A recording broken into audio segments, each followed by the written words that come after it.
The chairperson of the Association of South African Chambers, Melanie Veness, says recruitment of more capable leaders from the private sector would make an operational difference in Transnet. This comes in response to the resignation of two Transnet executives, CEO Portia and CFO Nonkululeko Dlamini.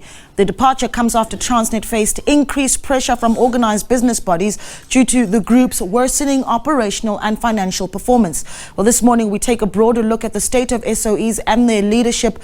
What needs to be done to revive them? Is there something wrong with the caliber of SOE leadership? Well, to discuss leadership at state-owned enterprises, we are now joined by public management and governance academic Dr. Ndou, and of course also joining us from the Black Business Council, Mr. Elias Monage. Gentlemen, a good morning to you, and thank you so much for giving us your time.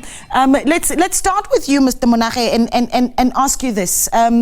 Okay, he's coming up on the screen in just a moment. That, of course, is Dr. Ndou on the screen with us. Dr. Monage, thank you so much for joining us as well. Let's start with you.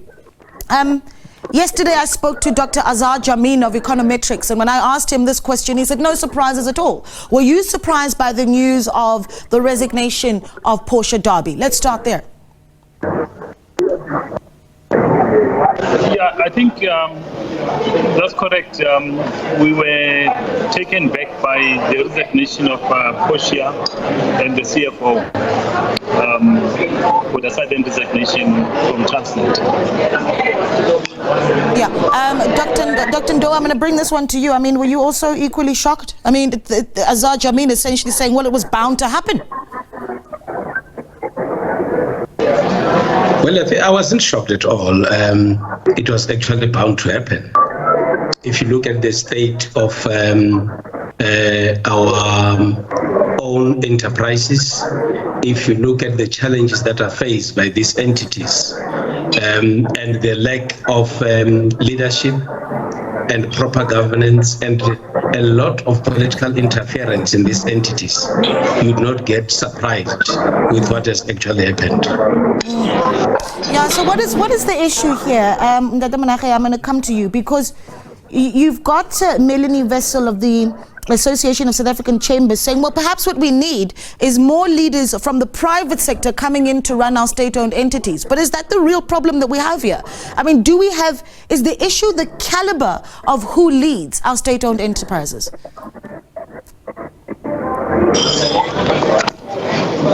I mean, personally, I don't think so. The question that we need then to look at is a multifaceted one, in the sense that, one, we need then to look at the entire governance structure of state-owned entities. Who do they report to? And to what extent is the minister concerned taking full responsibility in terms of, one, the configuration of the board, and then secondly, the skills within that board or various boards within state-owned entities. Thirdly, you need then to look at the inherent problems that the current leadership, they have basically inherited over a certain period of time. The fourth thing you need then to look at the role of business or businesses, particularly if we talk about Transnet. We need then to say to what extent is the Mineral Council played a particular role in terms of dealing with the entire logistics, because in absence of that, we might then only chase something that is not even an issue at all.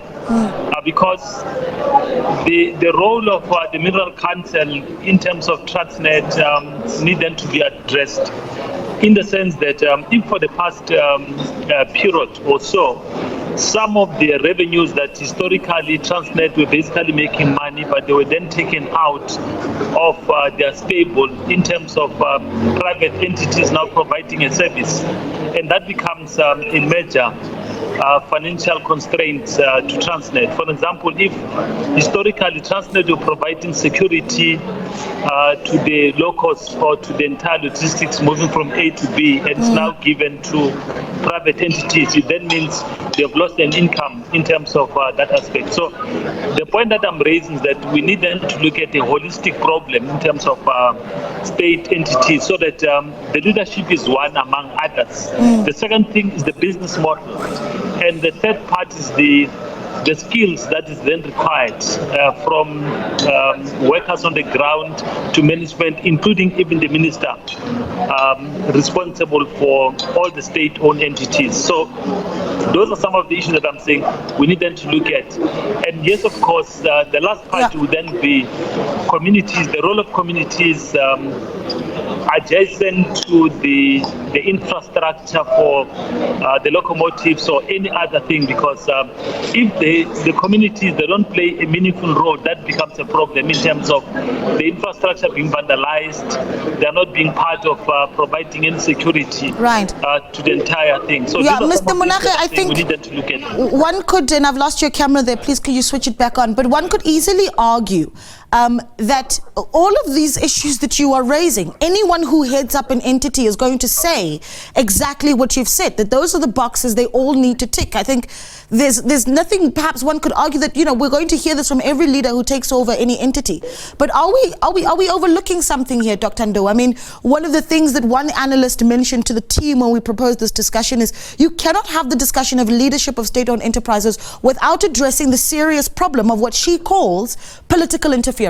Dr. Ndou?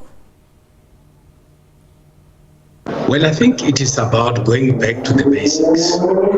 It is about ensuring and looking at the main objectives, why we've got these entities. Whether we like it or not, there are certain elements that are entrenched in our state-owned entities.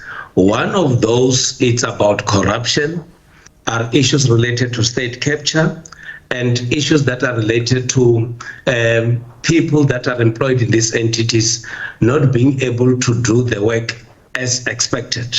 Most people have been complaining about a lot of political interference by politicians, which has appeared to be one of the main factors why these entities are not doing well. My sense is that when you have people in South Africa worried about the governance and management of these state-owned enterprises, you therefore require to have a response from the ruling party and government, maybe on issues that relates to cadre deployment, maybe on issues that relates to having to ensure that right people are being put in these entities who would also be able to understand the actual mandate why these entities are in existence. Another aspect that I've observed is that there has been a lot of support that these state entities will get from government. And it creates a situation where those that are employed by these entities would sit down, relax, even though the resources are not being used appropriately, because they are quite sure that they are going to get financial assistance from government. And I think that is one area that government has to look at, and which is quite worrying from the perspective of ordinary citizens and the runnings of these entities. And unfortunately, government cannot just let these entities go, but the biggest problem is that the mandate that they are supposed to be performing, the responsibilities that they have, is something that ordinary citizens are not getting, and that is quite worrying. Yeah, I want to just look at the balance sheet here, because I think in looking particularly even at Transnet, Mr. Monage, I'm coming to you now, there's a discrepancy that almost one could argue doesn't necessarily make sense,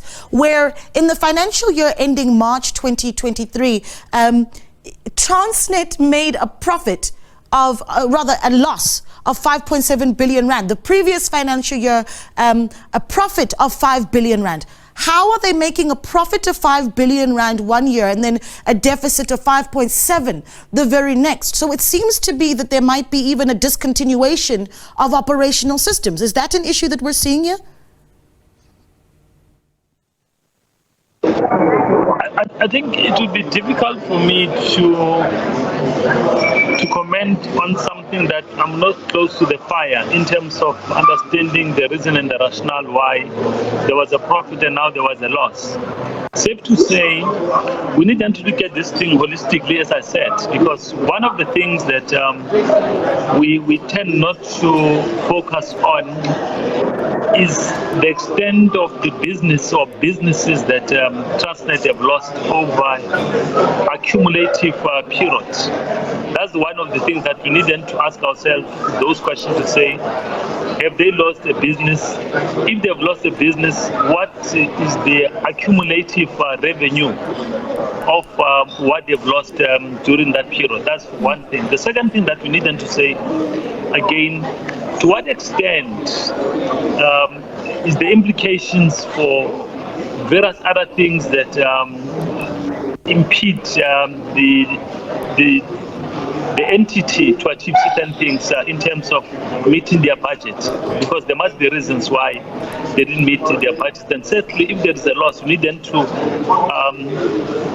zoom into the reason and the rationale why they've lost a certain revenue, so that we then have a balanced view than taking a shortcut to say because of A, B, C, D, and then that's part of the problem. The fourth thing that we need them to address also is around to what extent, if we then talk about political interference, to say to what extent does the minister interfere to the governance of these institutions? Because if again we don't have a clear and precise governance issue to say what is the role and the responsibility of the minister and what is the role of the board in terms of executing certain things and holding the executive to account, it then becomes a major problem, because if we then have a blurry situation, again, it would be difficult then to address and deal with those issues. You know, where we start looking at accountability, one of the challenges that we have a lot of the time, whether it be in government departments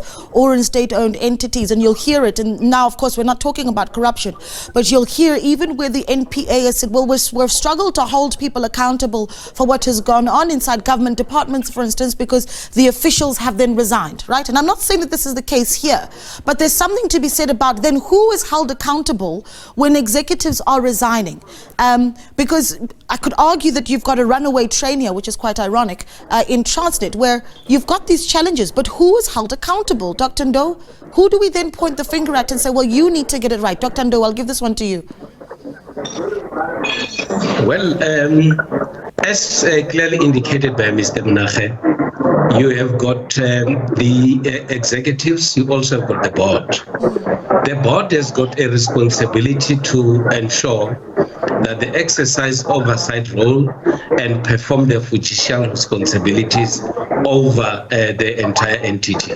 At the same time, you need government participation as the major shareholder in ensuring that whatever programs and plans that have been submitted are in line with the mandate of these entities. And hence I say it's important to go back to the basics, because an entity that will not be able to sit down and relook at its mandate, develop its own strategy and objectives for the purposes of delivering services, that entity will not be able to succeed. At the same time, it also touches on the human resources factor, that there are instances where in some SOEs, there are people that have been appointed, one is not supposed to be appointed in these entities, and they actually create a situation where there is no proper progress in those entities. And that is where it's important that people that are appointed, either in the boards and also in the management, and technically in these SOEs, are supposed to be able to provide the required service that is expected. Skills, professionalism, and work ethics should also be encompassed so that these entities are able to deliver on their mandate.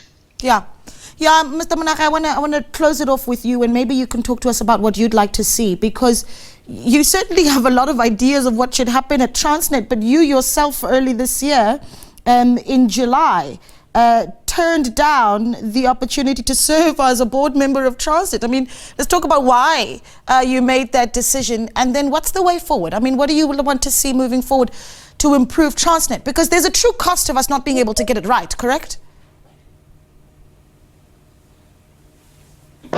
I guess we need to look at this thing again within a particular context. Firstly, this institution didn't have the full complement of the board for quite some time, and that responsibility lies and rests with the Minister of Department of Public Enterprise. Secondly, when the board finally was then appointed this year, between July and June, it was for the first time after many months where the board was not fully constituted. And thirdly, the process that the minister undertook in terms of appointing people must be something that is properly thought through in terms of saying what type of skills do you need within that board. And I guess for me, to answer your question, the reason why I decline is because I run a stream that interact with the various state-owned entities, whether it can be EXCOM in terms of the extension of the transmission lines, the locomotives, and the work-ons for Transnet, water and sanitation, and various other entities because of my background in the steel industry. And that's the reason why I thought it would be proper not to serve on that board because of a perceived conflict of interest. Okay. So I don't have to be told by anyone down the road to say I'll be conflicted, and that's the reason why I declined the appointment to sit on the board. All right, because and I had to raise it because there's the point that is made, and even yesterday in my conversation with Dr. Azad Jamin, is a lot of these positions of leading state-owned entities simply aren't attractive. And thank you for giving us your side of things. Dr. Ndou, I need to wrap it up. Your closing thoughts on the true cost of us not getting Transnet right. The massive economic loss if we don't get this entity right. Dr. Ndou? Indeed, you need to have an entity like this one to be able to play a very important role in driving the economy of South Africa. We are actually observing that on a regular basis, that the roads in South Africa are quite congested, and at the same time, goods and services are not being able to reach the people at the right time. Yeah. So you need some form of agency on the part of those that are running this entity so that it has to go back on its feet and it actually delivers on its mandate, and the economy is actually going to grow. Yeah, you know, we could talk for hours on this discussion because of just how important it is, and unfortunately we don't have the time to do so. But thank you so much for availing yourselves. We really do appreciate it. Dr. Levi Ndou, of course, who is a public management and governance academic, as well as Black Business Council President, Mr. Elias Monage, speaking to us via Teams as well.